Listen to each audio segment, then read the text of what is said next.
era saber qué se iba a preguntar y finalmente esta prueba es básicamente de comprensión lectora, por lo tanto va a haber una serie de textos, entre 8 y 10 textos de diferentes áreas sobre los cuales se van a hacer una serie de preguntas, que son 65 en total. Pero esas 65 preguntas se dividen en 52 preguntas que son de contenido, de comprensión lectora, ¿sí? Y 13 preguntas de vocabulario. Desaparecen tanto el uso de conectores como el plan de redacción, que yo me imagino que en algún minuto lo habrán visto entre primero y segundo medio cuando no se sabía de este cambio. La prueba de lenguaje dura 2 horas con 30 minutos. Y esto es lo que se pregunta, chicos. Esto era lo que yo estaba conversando, a lo mejor no todos lo estaban viendo, que era cuáles eran las habilidades cognitivas que se preguntaban. Por ejemplo, cuando a ti te preguntan una definición y la definición está en el texto que tú estás leyendo, tú simplemente tienes que ir al texto, encontrar el lugar donde estaba definido lo que te están preguntando y contestar. Son las famosas preguntas textuales. Esas preguntas textuales, que son las más sencillas de responder, ¿sí?, van a ser entre el 22 y el 35% de las preguntas, del total de 65 preguntas que va a tener esta prueba. Esas preguntas aluden a la habilidad cognitiva de identificar. La mayor cantidad de preguntas está en el medio, en las habilidades cognitivas intermedias, que son relacionar, sintetizar e interpretar. Un ejemplo de relacionar son las preguntas de comparación, cuando a ti te piden cómo se vincula o qué relación se establece entre el segundo y el tercer párrafo. Puede que en el párrafo número 2 se enuncie una idea y en el párrafo siguiente las consecuencias de esa idea. Y por lo tanto, la respuesta va a ser que la relación entre el segundo y el tercer párrafo es de causa-efecto. Esa es una pregunta de relación, son las famosas preguntas de comparación. Las preguntas de síntesis son las preguntas donde a ti te enuncian, por ejemplo, ¿cuál de las siguientes ideas resume mejor el texto que usted leyó? Y te dan 5 alternativas y una de ellas es el resumen mejor que se puede establecer sobre ese texto. Y finalmente están las preguntas de interpretación, que son las preguntas donde uno tiene que deducir. ¿Qué se infiere a partir de lo informado en el párrafo número 3? ¿Qué se infiere de lo informado en el párrafo número 3? Y uno tiene que sacar una deducción, es decir, la respuesta correcta a esa pregunta no está textual. Uno tiene que inferirla. Y finalmente, en la última, que son las habilidades cognitivas de evaluar y reflexionar, ¿cuál de las siguientes opciones representa el pensamiento del autor en este texto? Y esa respuesta tampoco está textual y uno tiene que ir a analizar la información entregada para poder determinar cuál era la posición del autor o qué piensa el autor referente al tema. Esas son las preguntas de evaluar, reflexionar, que representan entre el 25 y el 35% del total de preguntas. Estos textos, yo les comentaba, si ustedes ven ahora el costado izquierdo, lo tienen que estar viendo claramente, los textos literarios ya no van a incluir poesías, por lo tanto te pueden incluir el fragmento de un cuento, el fragmento de una novela, el fragmento de una obra dramática, te van a incluir textos expositivos y argumentativos y van a incluir también textos de medios de comunicación masivos, una noticia, un reportaje, cartas al director, etc.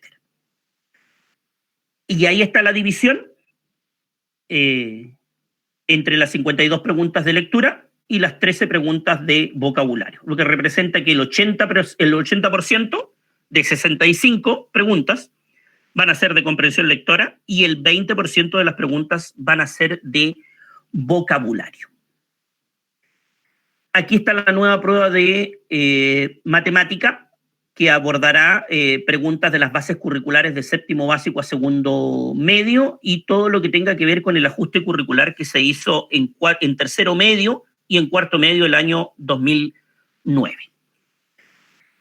Es importante señalar que hay nuevas habilidades que se van a preguntar que no estaban en la prueba anterior, que son 13 preguntas relativas a resolución de problemas, representación, modelación y argumentación. Esta prueba, igual que la de lenguaje, tiene 65 preguntas, 60 de las cuales sirven para sacar el puntaje PSU, y hay 5 pruebas que son de carácter experimental. Ojo con este detalle. Uno no sabe, el alumno que está contestando la prueba de matemática, no sabe cuáles son esas 5 preguntas. Porque si las supiera, no las contestaría. ¿Por qué? Porque son 5 preguntas que no inciden en tu puntaje. Pero si se les avisa cuáles son, probablemente mucho alumno diga, bueno, si no interfiere en mi puntaje, no las contesto nomás. Por lo tanto, no se sabe cuáles de las 65 preguntas son esas 5 experimentales. Y finalmente, esta prueba baja a 2 horas y 20 minutos. Es decir, tiene menos minutos, menos tiempo para responder que el formato anterior. Obviamente incide también que el formato anterior tenía 80 preguntas y este tiene 65. En la prueba de Historia y Ciencias Sociales es básicamente el ajuste curricular de las bases del año 2015 de primero y segundo medio, y lo mismo que Matemática, el ajuste curricular del 2009 para tercero y cuarto. Básicamente se divide en 3 ejes, que son el mundo en perspectiva, la historia en perspectiva para el mundo, América y Chile. Ese es uno, formación ciudadana, y finalmente economía y sociedad. Esos son los 3 ejes de la prueba. Lo mismo que en el área de lenguaje, se mide aplicación, comprensión, análisis y evaluación. La prueba de historia últimamente se parece mucho a comprensión lectora, porque a ti te van a colocar fragmentos de textos, obviamente del área de historia y geografía de Chile, y sobre la base de esos te van a hacer preguntas de aplicación, comprensión, análisis, síntesis y evaluación. 80 preguntas, ¿sí? De alternativas, y lo mismo que Matemática, 5 preguntas que son de experimentación, pero tampoco te avisan cuáles son esas preguntas. La prueba tiene 2 horas y 30 minutos de duración. Y finalmente la prueba de ciencias, que yo diría que es la más compleja, porque aquí hay un módulo común que corresponde a lo de los primeros años de enseñanza media, y un módulo electivo que cada alumno decide. Y lo que se implementó, obviamente, es que, no es el caso de ustedes, pero los colegios técnicos profesionales, que obviamente tienen menos horas de ciencia en sus horarios de clase, ellos tienen un modelo de prueba de ciencias distinta a los científicos humanistas. A ustedes les interesa, obviamente, los científicos humanistas porque su colegio es de esa área. A ver, para el módulo común, estoy hablando de las primeras 54 preguntas. Las primeras 54 preguntas son de biología, física y química de primero y segundo medio. Es decir, 18 preguntas de biología, 18 de física, 18 de química. Como la prueba tiene 80 preguntas, ahí hay solo 54, me faltan 26. Y las otras 26 corresponden a lo pasado en tercero y cuarto medio, con la diferencia que aquí el alumno decide. Cuando ustedes inscriben su PSU y apretan que quieren rendir la prueba de ciencias, les pregunta a ustedes qué módulo va a rendir, y aparecen 3 módulos: biología, física y química.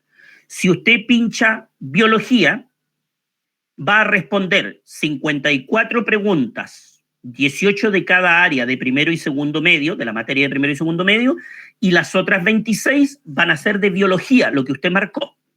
Si usted pincha química, las otras 26 van a ser de química. Si usted pincha física, las otras 26 de física. Por lo tanto, el alumno, al momento de inscribir su prueba, efectivamente, este módulo electivo, el que aparece ahí como la abreviatura ME, ese módulo electivo lo elige cada alumno. Y básicamente tiene 3 ejes relacionados con el conocimiento de la ciencia y de cómo se hace ciencia. modelos, leyes y teorías científicas y habilidades de pensamiento científico. Esas son las 3 áreas que mide esta prueba de ciencias. A ver, si preguntan por fecha, porque lo primero que uno pregunta es cuándo es esta prueba, yo la última noticia que tengo es que esta prueba finalmente se va a rendir en enero, en una fecha que todavía no está clara. Por lo menos en el DEMRE hasta el día jueves, puede ser, miércoles jueves, no había una fecha definida. Acuérdense que el año pasado se cambió de fecha 2 o 3 veces, por lo tanto, yo creo que hoy día elucubrar o pensar en una fecha exacta, precisa, no va a servir. Yo creo que no viene al caso conversar de fecha. Cualquier otra duda, don Ángel o Valentina, no sé si pueden aclararla o pueden decir qué han preguntado los chicos.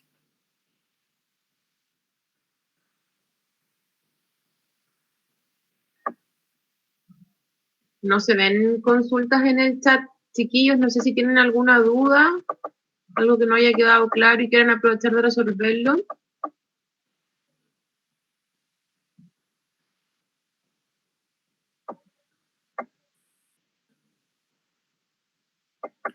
Al parecer no hay más, no hay duda. Aquí Allen Ayancán dice, ¿de qué manera se determinará la admisión en la universidad?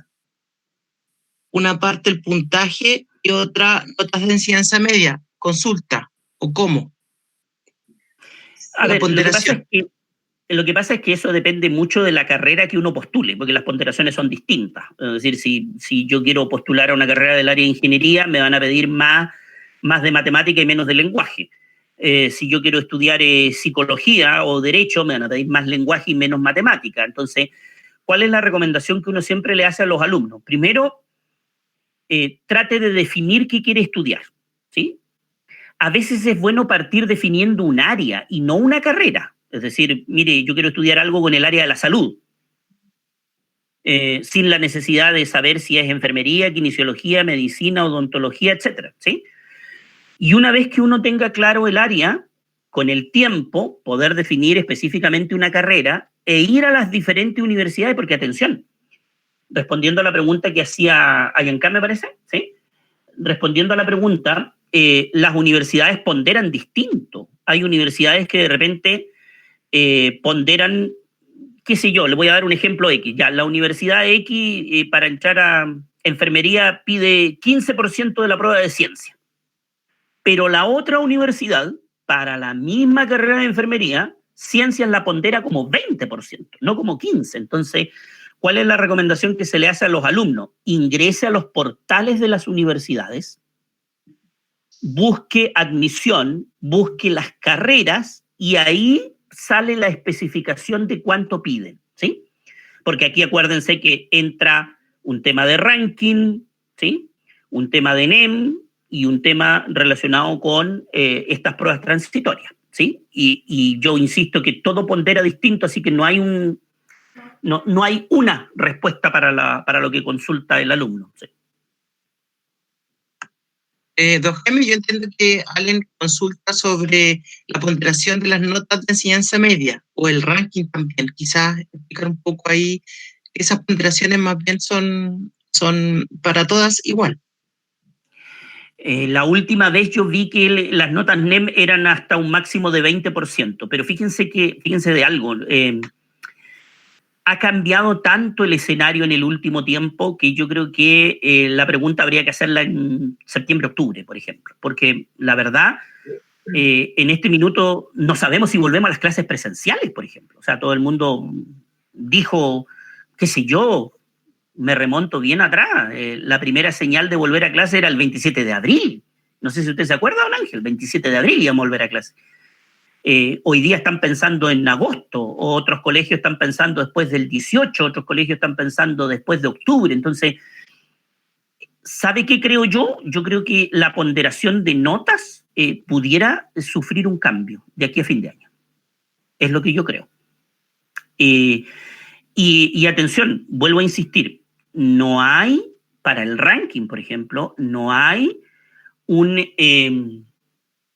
no hay una especificación, no es que para todas las universidades del país el ranking valga 10 o valga 15 o valga 20, porque hay universidades que para el proceso anterior, por ejemplo, hicieron valer más el ranking que las notas. Hubo otras universidades que hicieron valer más las notas que el ranking.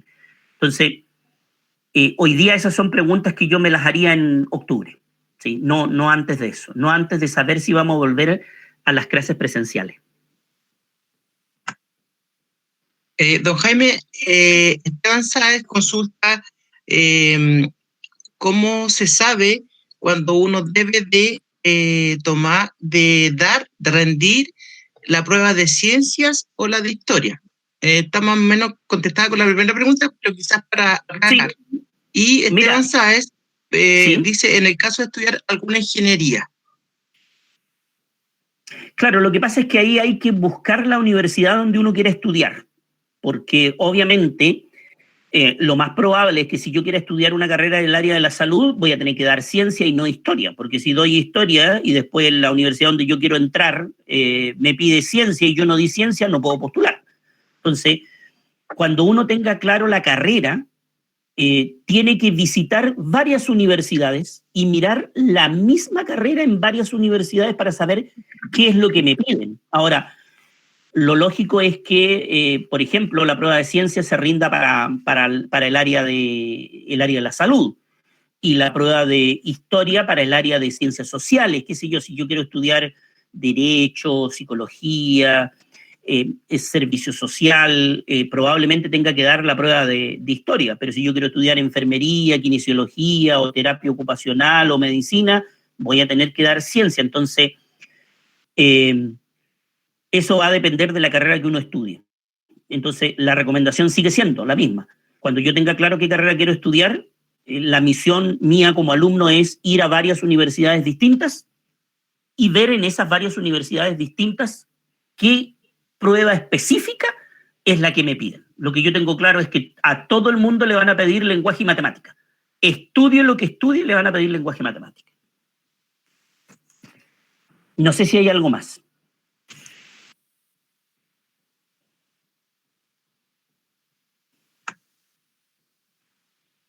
No, al parecer no hay... la profesora Denise Rebolledo consulta si se pueden rendir dos específicas. Sí se puede. Sí, no hay restricción al momento de inscribirse. O sea, yo puedo pinchar historia y puedo pinchar ciencia y voy a quedar inscrito para las 4 pruebas. No hay restricción.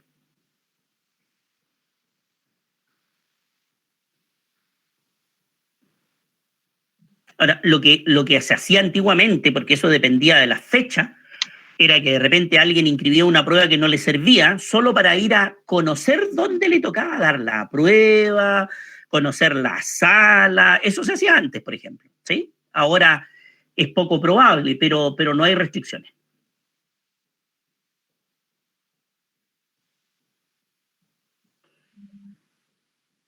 Ahí hay otras consultas. Pregunta Diego Muñoz si es que ellos confirman si quieren hacer la prueba por medio de internet. Es que lo que pasa es que la inscripción es en el portal. Uno tiene que ingresar al portal del DEMRE y ahí hay un link para el postulante y ahí uno se inscribe. Y al momento de inscribirse, la inscripción es por internet. Incluso esta beca que da Junaed para rendir la PSU por primera vez es automática, es decir, a todo el alumno que postula a la beca le dan la beca para rendir la prueba una sola vez gratuitamente. Y todo se hace a través del portal del DEMRE, que yo los invito a los chicos a verlo, www.demre.cl, porque ahí está el nuevo formato de la prueba, están guías de ejercicio de lenguaje, de matemática, con sus respectivas correcciones. Por lo tanto, es cuestión de meterse al portal y dedicarle tiempo a eso. Profe Hans Álvarez pregunta si la de ciencias, ahí sí es solo una de las 3 específicas. Es que al momento de inscribir ciencias, tú automáticamente te inscribes para contestar una prueba de 80 preguntas, 80. Y las primeras 54 son iguales para todo el mundo. 18 de biología, 18 de física, 18 de química, que corresponde a primero y segundo medio. Y después, uno, al momento de inscribir la prueba, pincha una de las tres, o pincha biología, o pincha química, o pincha física, para que a esas 54 se le agreguen 26 más, y tú contestes las 80 preguntas que tiene esa prueba. Por lo tanto, cada alumno decide qué 26 preguntas finales contestar. Si son 26 preguntas de biología, o 26 preguntas de química, o 26 preguntas de física. Y eso lo elige el alumno al momento de inscribirse en el portal. Súper. Matías Vial dice, si es que él no va a la universidad y quiere entrar al ejército, ¿qué pasa con la PSU? Yo tengo entendido que todas las ramas de las Fuerzas Armadas, ¿sí? La Escuela Naval, Carabineros, investigaciones, tienen pruebas de admisiones particulares. Por lo tanto, ahí hay que meterse a las ramas respectivas, en este caso al ejército, y ver el proceso de postulación, porque eso, las ramas de Fuerzas Armadas y Carabineros de Chile corre por un carril totalmente distinto. Perfecto. Y la última es de Javiera Montesino. Dice, si por ejemplo yo quiero dar la prueba de ciencias y matemáticas, ¿doy solo las dos u obligatoriamente debo dar la de lenguaje? Nadie se salva de lenguaje y matemáticas. Nadie. Por algo son pruebas obligatorias. Por lo tanto, estudie lo que estudie. Por ejemplo, en el caso de ella, que decía si tenía que rendir lenguaje, a lo mejor ella quiere estudiar algo con matemáticas, pero sí o sí tiene que rendir lenguaje. Sí o sí. Y lo menos que pondera lenguaje es un 10%. Ese es el mínimo de las pruebas. Ninguna prueba puede ponderar menos del 10%. Súper. Muchas gracias, profesor. Chiquillos, yo aprovecho de contarles que les voy a dejar un link en el chat, que si por favor ustedes lo pueden pinchar, ingresar y rellenarlo con sus datos. Uno, para evaluar la actividad que realizamos. Y dos, para poder tener registro de los participantes, ya para tener respaldo de la actividad que hemos hecho el día de hoy. Valentina, yo me tengo que retirar porque tengo una reunión. Don Ángel, me despido de usted, agradecido de que me hayan invitado. Chicos, cualquier duda o consulta, Valentina también podría dejar en el chat su correo para cualquier duda o consulta, o el mío, Valentina, ¿sí? O el mío, para cualquier duda o consulta que tengan. Así que no duden en escribir. Si alguien sigue teniendo alguna duda, puede escribir al correo electrónico y yo no tengo ningún problema en poder responderle. En tiempos de pandemia, como estamos, mucho ánimo, chicos, mucho ánimo para terminar su año escolar. Don Ángel. Muchas gracias, don Jaime, por su disponibilidad y bueno, nos conectamos luego a las 3 con los